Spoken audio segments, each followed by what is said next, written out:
Hello guys, today I'm breaking down a blueprint about my exosuit. It is fully powered by steam engine and designed like a space marine. It is designed for raw power and endurance. Also, this exosuit is designed to be powered by a flash boiler that generate 150 psi superheated. Each limb has its own piston.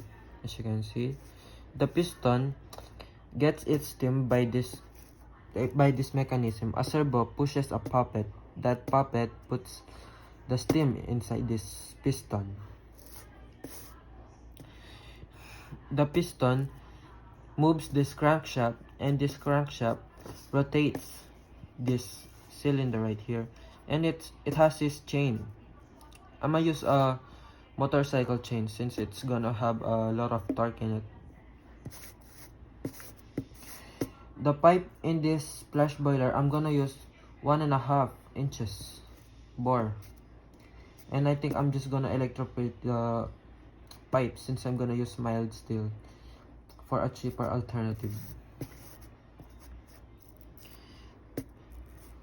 It absorbs heat and reaches 150 psi in about 10 to 20 seconds, not like a tank that needs to build up for minutes or hours to have 150 psi, and it will be bulky. So a flash boiler with condenser, AC condensed loop flash boiler is the best way to approach it. This flash boiler is compressed in this jetpack. You know, the Space Marine jetpack powered with something, but this time it's gonna be powered by a flash boiler. The limb movement, the controls. As you can see, there's a servo in it, right? So the inside of this suit or armor has like a foam of sensor that detects the movement of the pilot. Each movement pulses this servo right here that pulses this puppet and puts steam in it, so it has sync movement.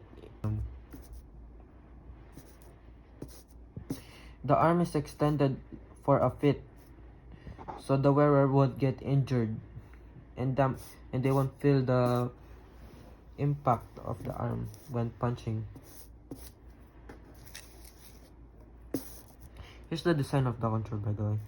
Up there, here is the piston encased of the suit. Piston is